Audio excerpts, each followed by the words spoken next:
Hi friends, మనం ఇప్పుడైతే అన్నానగర్ వెళ్తున్నాము. చెన్నైకి వచ్చి 3 days అయింది హైదరాబాద్ నుంచి. అసలు చెన్నై గురించి అందరూ చాలా తప్పుగా మాట్లాడిన వాళ్ళనే చూశాను, కానీ అసలు చెన్నైలో జనాలైనా ప్లేసెస్ అయినా మనము టెంపుల్స్ అయినా కానీ చాలా బాగున్నాయి. అసలు జనాలు కూడా ఎంత హార్ట్ వార్మింగ్ ఉన్నారంటే ఎక్కడ ఎవరికి ఏది అడిగినా కానీ చెప్తున్నారు. సహజంగా అంటారు చెన్నైలో మీరు వేరే లాంగ్వేజ్లో మాట్లాడరు అది ఇది అని చెప్పేసి.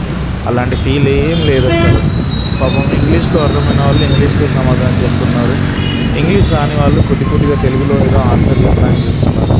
మనం ఎట్టకేలకైతే ఈరోజు మెరీనా బీచ్ కంప్లీట్ చేసుకొని ఇప్పుడు మనము అన్నానగర్ వెళ్తున్నాం, కోరాఫుట్ స్ట్రీట్కి. సో హైదరాబాద్లో నైట్ లైఫ్ మనకు అలవాటైందే, బట్ చెన్నైలో ఇలా నైట్లో అది కూడా లోకల్ బస్సెస్లో వెళ్తా ఉంటే చాలా బాగుంది. సో మనకు బస్లో కూడా మంచి ఓల్డ్ సాంగ్స్, ఇప్పుడు వస్తున్న సాంగ్ బ్యాక్గ్రౌండ్లో యమహాని యమ అందం చిరంజీవి సాంగ్ ఇక్కడ తమిళ్లో ప్లే అవుతుంది. సో అసలు చాలా అంటే చాలా ప్లెజెంట్గా అనిపిస్తుంది చెన్నైకి వచ్చిన నుంచి. ఇంకో 1 dayలో అయిపోద్ది, తిరిగి హైదరాబాద్ వెళ్ళిపోతాము అని అనిపిస్తే ఏదో మిస్ అవుతున్నాము అనే ఫీలింగ్ ఆల్రెడీ స్టార్ట్ అయిపోయింది. చాలా బాగుంది చెన్నై మాత్రము. మనం ఇప్పుడు ఇక్కడ అండర్ గ్రౌండ్ మెట్రో అసెంబ్లీ మీదుగా అన్నానగర్ వెళ్తున్నాం మౌంట్ రోడ్లో. Thank you.